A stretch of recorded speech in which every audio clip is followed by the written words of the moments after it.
Hi friends, welcome to good mom. എല്ലാവർക്കും എപ്പോഴും happy ആയിട്ടിരിക്കാനല്ലേ ആഗ്രഹമുണ്ടാവുക, അല്ലേ? അതിനെന്താ വേണ്ടത്? ഓരോ നിമിഷവും ആസ്വദിക്കുക. ഓരോ നിമിഷവും എങ്ങനെയാണ് ആസ്വദിക്കുക?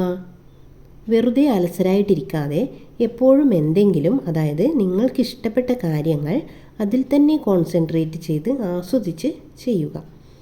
നിങ്ങൾക്കിഷ്ടമുള്ള കാര്യങ്ങളാകുമ്പോൾ നിങ്ങൾക്ക് ആസ്വദിച്ച് ചെയ്യാമല്ലോ. ഞാൻ പറഞ്ഞു വരുന്നത് മൈൻഡ്ഫുൾനെസ്സിനെ പറ്റിയാണ്. മൈൻഡ്ഫുൾനെസ്സിനെ കുറിച്ച് ഞാൻ മുൻപൊരു വീഡിയോ ചെയ്തിരുന്നു. കുറച്ച് കാര്യങ്ങൾ മാത്രമേ ആ വീഡിയോയിൽ കൂടി ഷെയർ ചെയ്തിട്ടുള്ളൂ. അതിൻ്റെ ലിങ്ക് ഞാൻ ഡിസ്ക്രിപ്ഷനിൽ കൊടുക്കാം. കാണാത്തവരുണ്ടെങ്കിൽ കണ്ടു നോക്കണേ.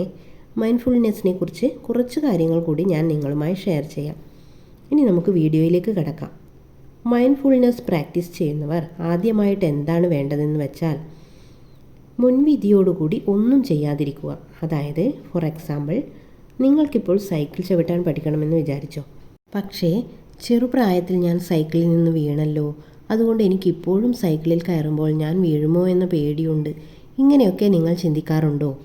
മുൻപ് വീണെന്ന് കരുതി എപ്പോഴും വീഴണമെന്നില്ലല്ലോ. വീഴുമെന്ന് വിചാരിച്ച് സൈക്കിളിൽ കയറിയാൽ വീഴുക തന്നെ ചെയ്യും. കാരണം നിങ്ങളുടെ മൈൻഡ് അത്തരത്തിലായിരിക്കും പ്രവർത്തിക്കുക. നേരെ മറിച്ച് ഞാൻ സൈക്കിൾ ഓട്ടാൻ തീർച്ചയായും പഠിക്കും എന്ന ചിന്താഗതിയോടെ ഇറങ്ങിയാൽ നിങ്ങൾക്ക് തീർച്ചയായും പഠിക്കാൻ കഴിയും.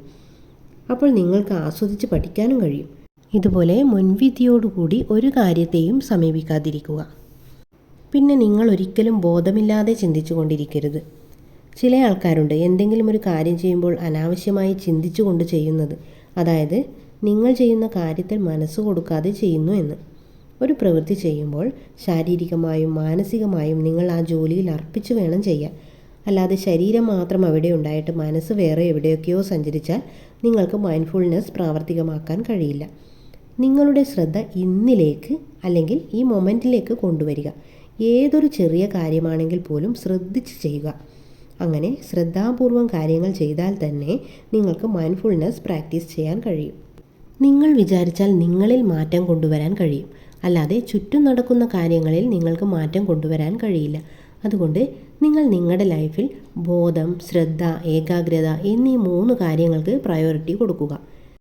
നിങ്ങൾ ഏതൊരു കാര്യം ചെയ്യുമ്പോഴും ഏകാഗ്രതയോടുകൂടി ബോധപൂർവം ശ്രദ്ധിച്ച് വേണം ചെയ്യാൻ. ഈ 3 കാര്യങ്ങൾ നിങ്ങളുടെ ലൈഫിൽ പ്രാവർത്തികമാകുന്നുണ്ടെങ്കിൽ നിങ്ങൾക്ക് മൈൻഡ്ഫുൾനെസ് പ്രാക്ടീസ് ചെയ്യാം. അതിന് നിങ്ങൾ ആദ്യമായിട്ട് വേണ്ടത് നിങ്ങളുടെ ശ്വാസത്തിൽ ശ്രദ്ധ കേന്ദ്രീകരിക്കുക. ഇങ്ങനെ ശ്വാസത്തിൽ ശ്രദ്ധിച്ചിരിക്കുമ്പോൾ നിങ്ങളുടെ മനസ്സ് വേറെ എവിടെയെങ്കിലുമൊക്കെ സഞ്ചരിക്കുന്നുണ്ടോ? ഉണ്ടെങ്കിൽ നിങ്ങളത് തിരിച്ചറിഞ്ഞ് നിങ്ങളുടെ ശ്വാസത്തിലേക്ക് തന്നെ വീണ്ടും ശ്രദ്ധിക്കുക. ഇങ്ങനെ ശ്രദ്ധ മാറുമ്പോഴൊക്കെ നിങ്ങൾ സ്വയം തിരിച്ചറിഞ്ഞ് ശ്വാസത്തിലേക്ക് തന്നെ ശ്രദ്ധ തിരിച്ചുവിടണം. ഇനി ഇതിന് കഴിയാത്തവർ സ്വയം കുറ്റപ്പെടുത്താതെ വീണ്ടും വീണ്ടും ശ്രമിക്കുക. നിങ്ങൾക്കതിന് സാധിക്കും. മൈൻഡ്ഫുൾനെസ്സിൽ കൂടി നിങ്ങൾക്ക് ശാന്തത ലഭിക്കും. അല്ലാതെ നിങ്ങളുടെ ചിന്തകളിൽ വരുന്ന കാര്യങ്ങളെ വിലയിരുത്താൻ ശ്രമിച്ചാൽ നിങ്ങൾക്ക് ശാന്തത ലഭിക്കില്ല. അതുകൊണ്ട് ചിന്തകളെ അതിൻ്റെ വഴിക്ക് വിട്ട് ശ്വാസത്തിൽ മാത്രം കോൺസെൻട്രേറ്റ് ചെയ്തിരിക്കുക. ജീവിതത്തിൽ ശാന്തത കൈവരിക്കുക. ഇങ്ങനെ നിങ്ങളെ ശ്വാസത്തിൽ നിങ്ങൾക്ക് കോൺസെൻട്രേറ്റ് ചെയ്യാൻ കഴിയുന്നുണ്ടെങ്കിൽ നിങ്ങൾക്ക് ഏതൊരു കാര്യവും മൈൻഡ്ഫുള്ളായിട്ട് ചെയ്യാൻ കഴിയും. പിന്നെ മൾട്ടി ടാസ്കിങ് ഒഴിവാക്കുക.